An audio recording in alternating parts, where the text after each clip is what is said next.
కాకినాడ మాజీ ఎమ్మెల్యే ద్వారంపూడి చంద్రశేఖర్ రెడ్డిపై కేసు నమోదైంది. ఈ నెల 2న కాకినాడ నగరపాలక సంస్థ పరిధిలో రాజలక్ష్మి నగర్లో వైసీపీ నేత సూరిబాబుకు చెందిన అక్రమ కట్టడం అధికారులు కూల్చేశారు. అయితే అధికారుల విధులకు ఆటంకం కలిగించారని పోలీసులకు సిబ్బంది ఫిర్యాదు చేశారు. ఈ కేసులో A1గా మాజీ ఎమ్మెల్యే ద్వారంపూడి, A2గా బళ్ల సూరిబాబుతో పాటు మరో 24 మందిపై కాకినాడ 2వ పట్టణ పోలీస్ స్టేషన్లో పోలీసులు కేసు నమోదు చేశారు.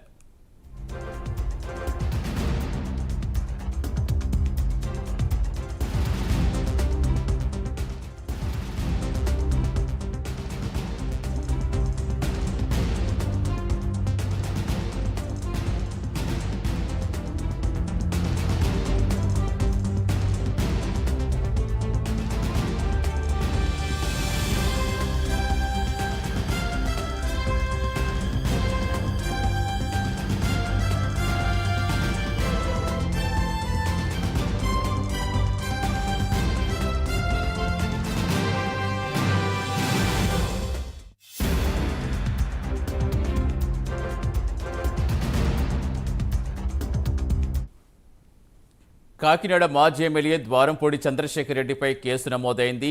ఈ నెల 2న కాకినాడ నగరపాలక సంస్థ పరిధిలో రాజలక్ష్మి నగర్లో వైసీపీ నేత సూరిబాబుకు చెందిన అక్రమ కట్టడం అధికారులు కూల్చేశారు. అయితే అధికారుల విధులకు ఆటంకం కలిగించారని పోలీసులకు సిబ్బంది ఫిర్యాదు చేశారు. ఈ కేసులో A1గా మాజీ ఎమ్మెల్యే ద్వారంపూడి, A2గా బళ్ల సూరిబాబుతో పాటు మరో 24 మందిపై కాకినాడ 2వ పట్టణ పోలీస్ స్టేషన్లో కేసులు నమోదయ్యాయి. పూర్తి సమాచారం ఇచ్చేందుకు మా కరెస్పాండెంట్ వర్మ జరుగుతున్నారు. వర్మ, పోలీసులు ఏం చెప్తున్నారు? ఏ సెక్షన్ల కింద కేసులు నమోదు చేస్తారు? తదుపరి యాక్షన్ ఎలా ఉండబోతుంది? సతీష్, ఇది కాకినాడలో వైసీపీకి సంబంధించి మాజీ ఎమ్మెల్యే ద్వారంపూడి చంద్రశేఖర్ రెడ్డిపై తాజాగా నిన్న కేసు నమోదైంది. ఏదైతే కాకినాడ అర్బన్ కి సంబంధించి గొడారగుంట సమీపంలో రాజలక్ష్మి నగర్ లో వైఎస్ఆర్సీపీ నాయకుడికి అక్రమ నిర్మాణం కూల్చివేసే సమయంలో మున్సిపల్ అధికారులు విధులకి వాళ్ళకి ఆటంకం, విఘాతం కలిగించారంటూ 2 టౌన్ పోలీసులు కేసు అయితే నమోదు చేశారు. ఈ నేపథ్యంలో ద్వారంపూడి చంద్రశేఖర్ రెడ్డితో పాటు ఆయన ప్రధాన అనుచరుడు ఎవరైతే ఈ నెల 2వ తేదీన ఇల్లు అనుమతులు లేకుండా ఏదైతే నిర్మాణం చేపడుతున్నారో బల్ల సూరిబాబుతో సహా మరో 24 మందిపై కాకినాడ 2 టౌన్ పోలీస్ స్టేషన్ లో అయితే నిన్న కేసు నమోదు చేశారు. ముఖ్యంగా మున్సిపల్ అధికారులు ఫిర్యాదుతోనే ఈ కేసు అయితే నమోదు చేసేవని పోలీసులు కూడా చెప్తా ఉన్నారు. అయితే ఈ నెల 2వ తేదీన కాకినాడ నగరపాలక సంస్థ పరిధిలోని రాజలక్ష్మి నగర్ లో ఈ వైసీపీ నాయకుడు సూరిబాబుకి సంబంధించి అక్రమ కట్టడం కూల్చివేయడానికి ముందస్తుగా నోటీసులు మున్సిపల్ అధికారులు ఇచ్చారు.